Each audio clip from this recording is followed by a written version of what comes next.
while you're up there in terms of the overall class or certain teams or anything of that sort?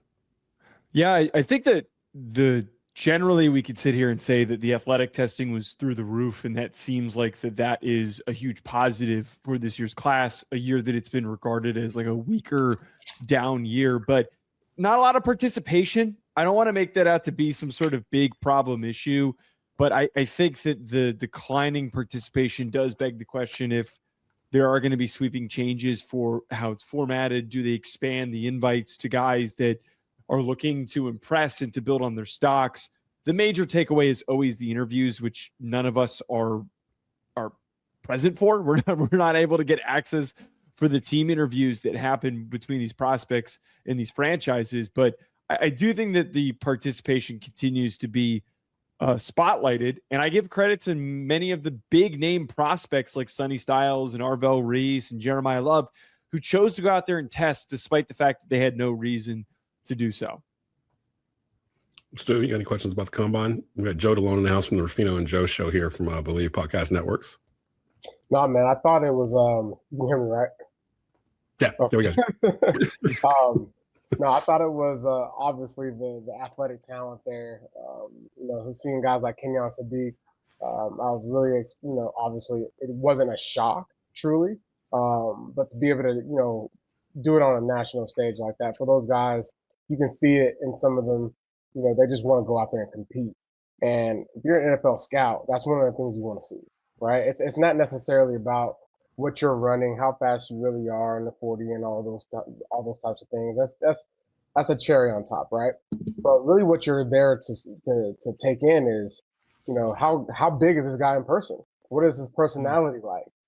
Is this a guy that I can see and visualize in my locker room? And seeing guys like Jeremiah Love go out there and run when he doesn't have to, that speaks volumes to his characters. It speaks volumes to what type of football player he's going to become. And you can go down the list. I mean, Kenyon Sadiq, he's a freak. He didn't have to go out there and do anything, but to him, it was, a gift to I think, the National Football League.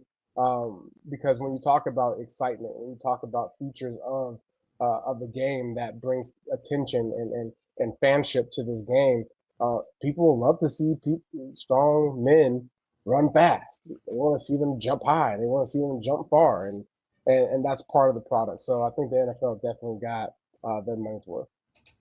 I think that the overall that was like just so positive for me is that the participation stuff does get brought up a ton, and there's already like reports that the scouting combine format could change. But even with so many players choosing not to go out there and do anything, you still get all these big name players that opted to show off, to be able to be granted this opportunity.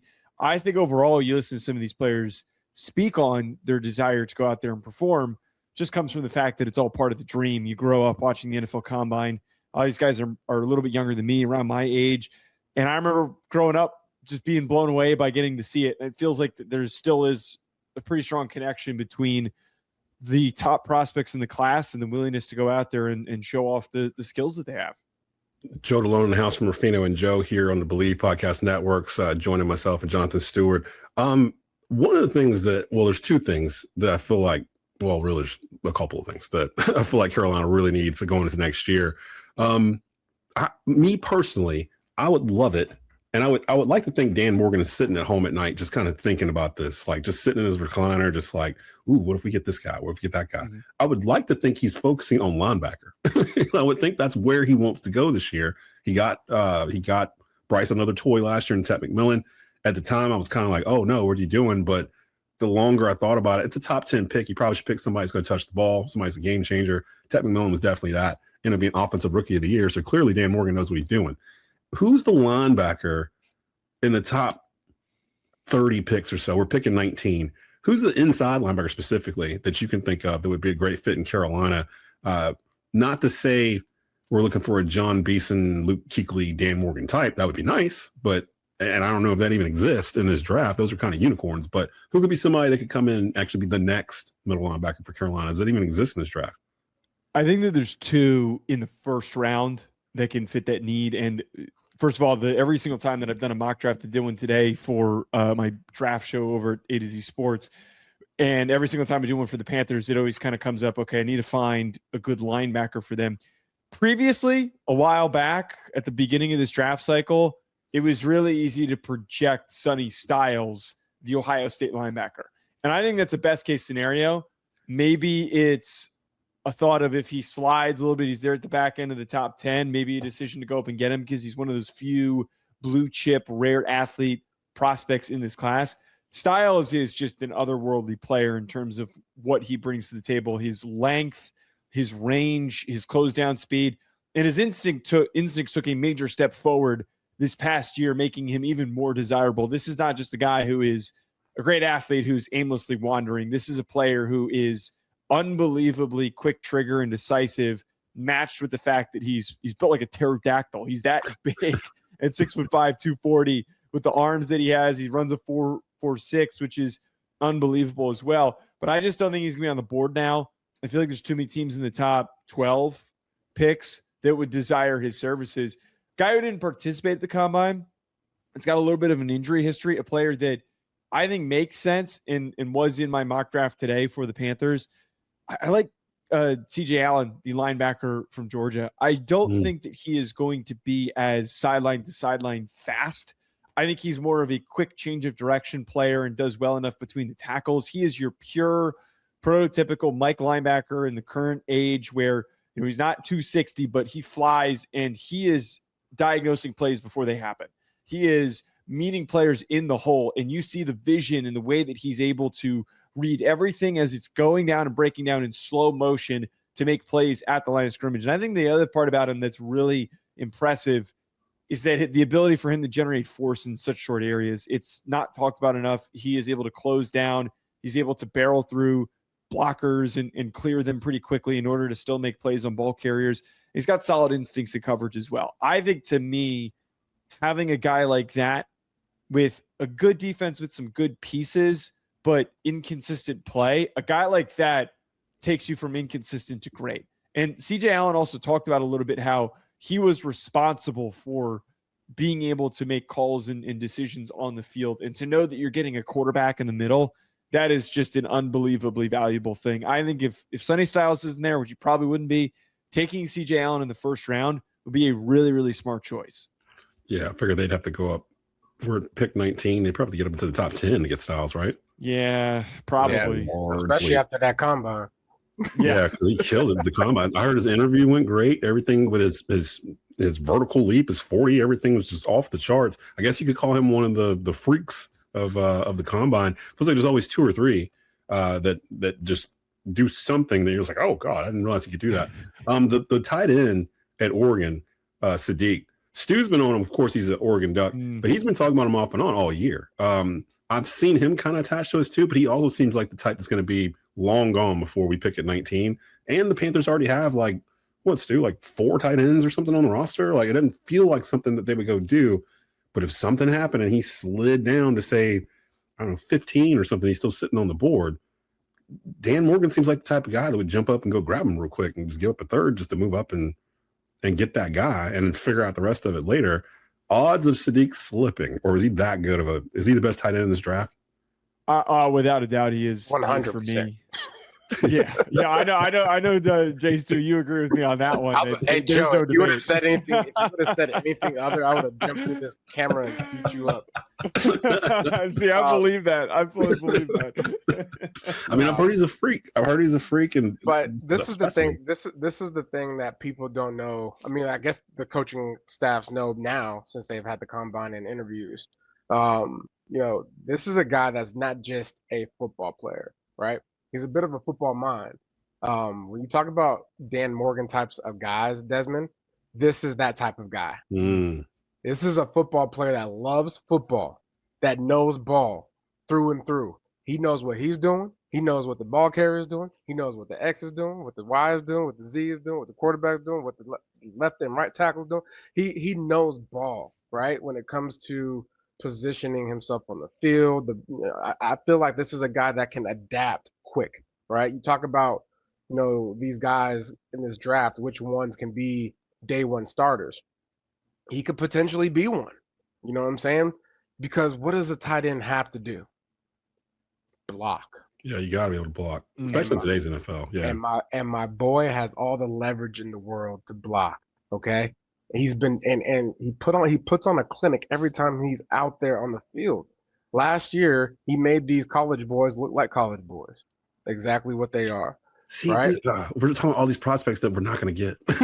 They're already going to be gone. Like by the time we pick at 19. But that's what happens during this. That's what happens during this point in the time. This point in the off season, right? It's pretty much. See the combine. Now we got to see the free agency, so that way we can see the realistic expectations as far as the buildup of our rosters, right? So once free agency clears up, then we can kind of start dialing in on who is going to be looking for what. I got a question for Joe before you get out of here. I did say I don't get a chance to watch a lot of college football. I do watch it, but I don't get a chance to sit there and watch it for like 7 hours on a Saturday. One of the positions that we need is left tackle. And I'm curious about this guy from Alabama, Caden Proctor, this mountain of a man. Will he even be there at 19? And this goes for you too, Stu. Would the Panthers even bother spending a first-round draft pick on a left tackle, knowing that Ike Ekwonu is going to be out for the year with the ruptured patella that he hurt in the playoff game against the Rams? So he's basically, I'm seeing everything from 6 to 12 months, usually more towards the later end of that. So I'm pretty much counting on him not being available next year. And he just signed his 5th-year extension. If you're the Panthers, do you pick up a left tackle in this draft, or do you go in free agency and grab somebody on a short-term kind of rental type deal and wait and see what Icky's got for you? Like, I don't know what their game plan should be here. Yeah, I'd imagine the smartest thing in that regard would probably be to look in free agency for an older guy who's experienced for a 1-year rental, mostly because of the fact that this year's draft class just does not have a tackle that would be, to me, at 19, that you could plug in, play at a high level, and then you would need to draft somebody ultimately with the versatility to move to a different position. So that's where like the whole machinations of trying to do that make it complicated. I don't hate the idea of Proctor in a later round. I personally don't think that Proctor is a first-round prospect. I give him a lot of credit. He was severely overweight for the past couple of years, and he slimmed down to 350. I think he needs to slim down just a little bit more. But this is a guy who's much better in a phone. Hold on, Joe. Hold on. Down to 350. Well, he was 350. Yeah, no, he was like, I believe he was listed at 360, but from what I understand, he was closer to like maybe over 370. Like, this is a huge kid, and he's got a lot of muscle mass. Like, he's a kid that apparently Bruce Feldman put out on his freaks list that his like muscle mass is like on an insane level. So you don't want to get him too lean, but it does impact his flexibility. It's kind of like Evan Neal. If you remember when he was coming out, Evan Neal just was way too big, and he was still physically just like a freak, just like a really strong kid, but he couldn't move well enough in order to make up for that. I like Proctor's a little bit more mobile, but his tape was far too inconsistent. Him on day 2 as a guard, if you're looking to bolster in the interior of offensive line, I think that makes perfect sense. But if the idea is to go rental and maybe you want to, draft him at 19 and maybe move him around, I think I'd much rather take him and keep him inside than going that route. NFL.com has those listed at 6'7", 352 pounds. Yep. He's 20. He's all 20 years old. So, yeah. So I could see Dan reaching out for some linemen and later, because we're losing a lot of those linemen in free agency, Stu.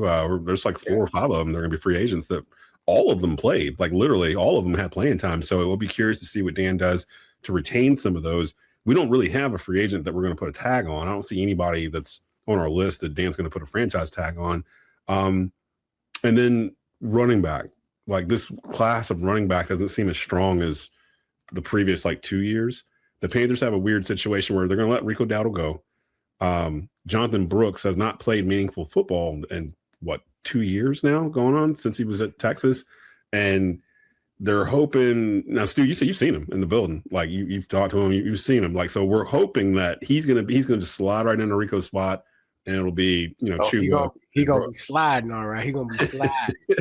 Okay. So they should who are the best running back prospects in this draft? Because I could see Dan picking up somebody in the 5th or 6th round like he did with your boy that was handling the ATN like in the later rounds. Yeah, I think that in terms of like a day 3 prospect to pay attention to, I'm a big fan of Damon Claiborne, the Wake Forest running back. He's on the lighter side. I think he was listed at 188. Fast kid. He ran in the low. I believe he was one of the 4.3 guys at the combine. He's a spark plug. But the problem with him is he's got a lot of fumbles on film. Got a lot of issues holding on to the football. If he can be a lot better with ball security, he's the type of guy that you take later. He's your third down back. You use him out of the backfield. You get him the ball in space, and he's going to gash you. He is very, very explosive and very, very fast. If I were to throw in one other guy in there, I like Kalen Black, the Indiana running back. Didn't get any testing from him because his season was shortened, or not shortened, sorry. His offseason was shortened because of playing in the national championship. He is such a hard runner, and he is such an aggressive, powerful kid in short areas that I see him being a secondary back that ends up taking some good touches and being productive in that type of a role. Outside of that, though, to your point, this year's running back class is it really starts to tail off when you get to day 3. Most of these guys, I have grades that reflect that they're probably going to be third running backs in most offenses. There's just very few guys that I think are going to really capably carve out roles. I know you got a hard out, so we'll get you out of here, Joe. Definitely need to bring you back in a couple of weeks once we get free agency so we can really dive into the draft. And at that point, we'll have I love the fact that NFL switched it around where free agency's first. So now teams aren't reaching in the draft and then going into free agency after the fact where they can get vets first and then kind of do it off of want instead of need in the draft, which is the way it felt like it should have been in the first place. So by the time we see you again, we'll have a better idea of the holes that Dan's filled in free agency, and we'll have a better idea of what we might be able to do in the draft. So go check out Ruffino and Joe on the Believe Podcast Network over on YouTube and all major audio podcast platforms as well. Appreciate you coming through, Joe. Thanks, guys. Have a good one. Thanks, Joe. And there he goes. That's Joe Deleone from Believe. And I wanted to, first of all, I ain't seen you in 2 weeks. What's going on, brother? How you doing, man? Man, just chilling, dog. Got some chicken that I'm about to eat downstairs. I heard that. I got hamburger meat somewhere in the house. I'm gonna figure out something to do with it. Before we get off, because it's kind of a condensed version of it, I wanted to go back to last week at the Combine and kind of analyze some of the stuff that Dan Morgan was saying on the Pat McAfee show. Now, I have to tell folks, this is the Pat McAfee show. So I have not had a chance to really screen this clip. So I don't know if there's cursing involved in here. There may be. Parental discretion is advised. Yeah. They're allowed to cuss at 12 o'clock noon on ESPN on the Pat McAfee show, which is still amazing to me. But they're talking about Andy Dalton and the fact that people are calling for Andy Dalton. And he had mentioned something about wanting to get younger at the backup spot behind Bryce Young. And I'll pull up the video here, and here we go. We talk a little bit about Andy. Yeah. Shout out to Bryce, by the way. Yeah. Bryce, your story is a good one for people to see. Bryce is my guy, though. Yeah, should be. We talk all the time. He seems like a cool character. Oh, yes, he does. Yeah, he seems like a very cool cat. He had a pretty good. Good jumper. Yeah, He's an a baller. Yeah. He's an athlete. He's really good. You know who else is? Who's that? The Red Rocket. Yeah, the Red Rocket. Oh, yeah. The Red Rocket. Yeah, he Red definitely Rocket. is. The Red Rocket. Yep. Okay, so now news is coming out that he's a trade conversation for a lot of teams. Yeah. We've seen these veteran quarterbacks. I mean, he came in and played good for you. We've seen these veteran quarterbacks, though, that I think, and I don't want to talk out of line here, I think these veteran quarterbacks that can read defenses are maybe at a premium now, maybe they were in the past. Yeah. You're seeing a lot of these OGs getting a second opportunity because of the experience that they have. Yep. Andy Dalton seemingly going to be a guy that some teams are going to want. Is that why we're opening the door, or how was that conversation happen with you? I think there's a potential that, somebody may want him, and Andy's a really good player, and he's a great guy, great culture fit for us.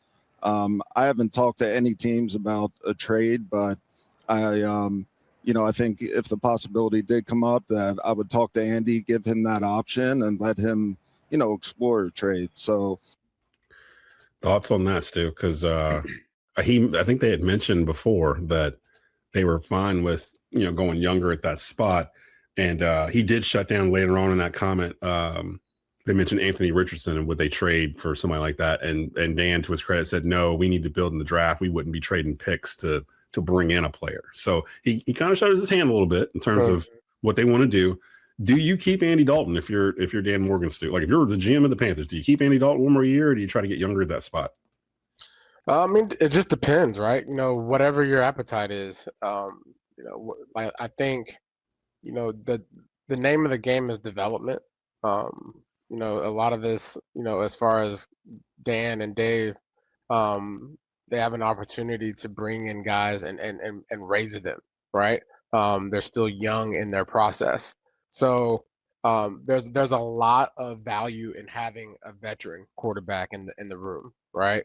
But also too, Bryce, going into his fourth year now? Is this his fourth year? Yeah. So he's going into his fourth year, and maybe this is an opportunity for him to really spread his wings as the vet, right?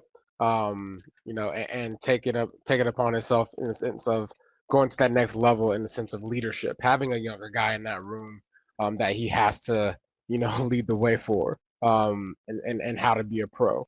And there's guys, I think that are, in the draft that you could probably bring in later rounds. I'm thinking about the kid from Illinois, Luke Altmaier.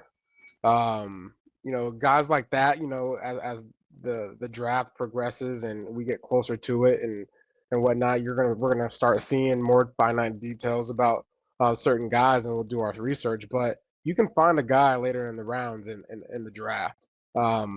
But I would, if you're gonna get rid of a vet guy, I'm a veteran pro guy. I'm pro veteran when it comes to having a depth chart of quarterback options. You have your starter. Bryce Young last year did a tremendous job leading this team, getting them to the playoffs, and in moments putting the team on his back, right? And doing it in a way that is so convincing that it has to give you the faith to say, hey, we can go younger or we can go older. It doesn't really matter. We got our starting quarterback, and I feel like he's going to lead the way. He's going to lead that room. But you look at the free agency, right? You have Zach Wilson, you have Trey Lance, you have Tyler Huntley from the Baltimore Ravens, a guy that can get out of the pocket. You got Kenny Pickett. Who knows? But I like, but but in my mind, I'm looking at a guy like Tyrod Taylor. Okay. Tyrod to me is an older vet. He's been around. He knows the language. He knows how to. He's a vet, so he's not going to just be a great presence in that quarterback room. He's going to be a great presence in that locker room. Period. And so, it's all about what the appetite is. Yeah, because I think we've kind of squeezed the remaining amount of toothpaste out of the tube of Andy Dalton. Like, I don't know if he's good for a game. Like, he'll give us a game, but I don't know if we can give him prolonged stretches anymore. I don't know if he's really that guy. So, because Andy's like 39 or something like that. Yeah. So he's up there. I'll tell you this though. If it was my decision, like, and you weren't getting, a good deal in a trade, you're better off. I if it wasn't for a good trade for Andy Dalton, I would rather just keep him. Yeah. Because familiarity in that room does wonders. Plus, you can always just like draft a young quarterback, 4th round, 5th round, just have him sitting in the room too, right? I mean, so that which might be the way to go. Let Andy be there for one more year, bring in a young guy just to kind of be the backup and learn behind Bryce and Andy. So the other big thing that came out of the combine from the Panthers last week were comments from Dave Canales, who announced that Brad Isnick is going to start calling plays, which was kind of a shock to all of us because it felt like Dave Canales was never going to let that playbook go. Like he was going to be the one calling these plays until he got let go or retired or whatever the case may be.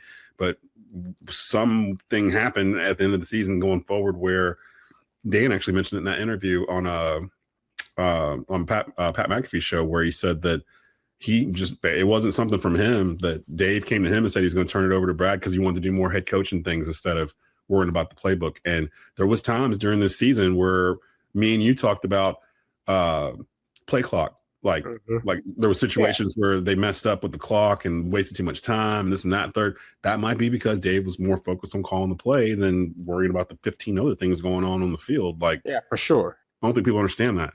Yeah, for sure. And also too, you gotta think to yourself, right? You gotta put your common sense cap on, right? We all knew that it would be better for him to not juggle two jobs, right? But he was doing it. That's what he signed up for. That was the agreement. That was part of the process as far as his entry level to being a head coach, right? And what he was capable of bringing to the table. Now, what you're not going to do during the season is admit it. You're not going to be mid-season. You know, going from winning to losing, winning, lose, win, loss, and then all of a sudden raise your hand and say, "Oh man, this is too much for me, man. This is too much for me to call these plays. I need to hand this off." I want y'all to run through a wall, but I don't know how to do this. Right, that's not going to happen. Okay, so I honestly think he felt it during the season, and you know, he say his prayers at night, say it in the morning, stay in his devotion, and he got through it. Okay. Now we are in the off season. Now we can make those changes. Now we can be real with ourselves. Now we can go in with a fresh mind because everybody else has a fresh mind. Yeah. And now, again, this is the weird part of the calendar where a lot of times we go like every other week, like during this part of the calendar until we get into free agency. But we've been trucking along, trying to give you guys episodes each week. There is no news. There's no news or anything really to discuss. So we're not going to do an hour-long pod. But there was two things I wanted to talk about here at the very end that are not Panther related, but it's something Hornets. But yeah. You see it on my NBA Jam says, yo, the Charlotte Hornets. And I want to ask you because you're down there. Because I'm up in the Triad, right? And the Charlotte Hornets is buzzing around here, bro. They are 18-2 this season when the starting lineup is LaMelo Ball, Brandon Miller, Con Knipple, Miles Bridges, and Moussa Diabate. Like, and me and my wife went down to go watch them. They played Houston and Kevin Durant that first game back from the All-Star break. They ended up losing it because Durant went off for like 35 points, and Moose and Miles were still serving that suspension from that fight against Detroit. Yeah. But they came back, and Bill Simmons has actually been on them tight in terms of what they're doing. I'm looking at their stats and what they're doing, and like they're doing like goal stuff. Yeah, like it's like shooting out the gym, boy. It's like Warrior stuff. They've outscored their opponents by 179 points so far this season. And keep in mind, they started off 2-14 or whatever. Like the season. That's the best 5-man lineup in the league. They've won 4 straight games by at least 15 points. That's the longest streak in franchise history. They've made at least 5 more threes than the opponent in 8 straight games. There's only been 2 longer streaks in NBA history. We're gonna have the rookie of the year in both basketball and football. Yeah, like it's hot. Like, and that was one that would bring that up because when we were walking into Spectrum, we parked at a garage across the street. So we got out, we walked down, and we're trying to walk over to Spectrum Center, and man, it was just like people like everywhere, all converging on this building, and it was like we all knew while we were there. Like it was familiar to 2015 with you guys and the Panthers, but I've always told people when the Panthers are hot, Charlotte's a different city. You haven't seen it when the Hornets are hot. When the Hornets are hot, it's a whole different vibe. Like this is a basketball state. That hot bro. We ain't had it in like I think Baron Davis was the point guard last time we were doing something like that, like early 2000s. Like we've had a drought for 20 years, and to see what they're doing, Con Knipple, man. Yeah, Knipple is a problem. That boy is special. I think he's going to win Rookie of the Year because Cooper Flagg's been out for like. No, he's winning Rookie of the Year. This will be the first time since I don't know, probably back in the 70s or something, that a city has had both offensive rookies of the year. You know what? That's a good question. I didn't even look that up. I didn't even think about that. But you're right. Yeah, with Tet winning Offensive Rookie of the Year, and then that, and then one of the things I saw this week that I thought you would appreciate. Did you ever watch Key and Peele when it was out? Yeah. Okay, so let me go find it real quick. Here it is. So head coach of the LSU women's basketball team, Kim Mulkey. She's known for wearing like crazy outfits and saying crazy things or whatever. But she's a damn good coach. And she did the Key and Peele. I don't know if she meant to do it on purpose, but she did the Key and Peele this weekend. I think it was Saturday. She was going through the line. She was shaking everybody's hand, and you'll know the skit. She starts doing it here. Hey, nice to meet you, sir. Nice to meet you. Hey, what's up, my dog? What's up, my dog? Yeah, man, it's been a minute. How you been? Tell your mama I said, hey, how you doing, sweetheart? How you I doing, saw it. sweetheart? I was just like, How yo, you did doing, she love? just do the key? Did she just do the key and Yeah. Peele? The She just did the for key and real. Peele. She know what time it is. Hey, look, So, you done been through some things, brother. Let me get right, What's yeah. she was like, hey, how you doing? I had to put that on at the very end though. FanDuel, before we get out of here, the odds are out for the national championship for college basketball. My Carolina Tar Heels are way down here somewhere, but up here is like Duke and Michigan and others. As a matter of fact, it probably changed after this weekend, after really the past two weekends with Duke doing what they're doing. Duke's doing Duke things right now, and they're playing NC State right now. Basketball. They playing real basketball. We're gonna see them. We're gonna see them on Saturday. We're gonna see them. But yeah, somehow, some way, UNC finds their way to get back into that groove and end up playing a Duke in this situation and knock them off. Shout out to Hubert Davis, because he's been without his best player for 6 games. They've only lost 1 game, and they're doing good. Here it is. The odds for. I want to find the odds for who's got the top odds right now for the national championship. It's I want to say it's Michigan. Yeah, Michigan's at plus 300. Duke's now at plus 350. Arizona's at plus 500, and Florida's at plus 750. Houston at plus 1100. You get all the way down to plus 8,000 is North Carolina, which is my squad. But you can go on to FanDuel, sportsbook.fanduel.com, go over to the NCAA tab, go in, build a parlay, pick a national champion. You can do conference tournaments. You can pick the Final Four. It's that time of the year. So definitely you can go over there and check them out. We should be back next week. Free agency is actually about to start. I think next week. So I know the franchise tag window closes here this week, if I'm not mistaken. So yeah, we might want to do 2 episodes next week just because it might be real active. Yeah, we'll figure it out. Y'all just stay tuned. Y'all stay glued to the Twitter, to the Instagram, to the Facebook, and we back. We back.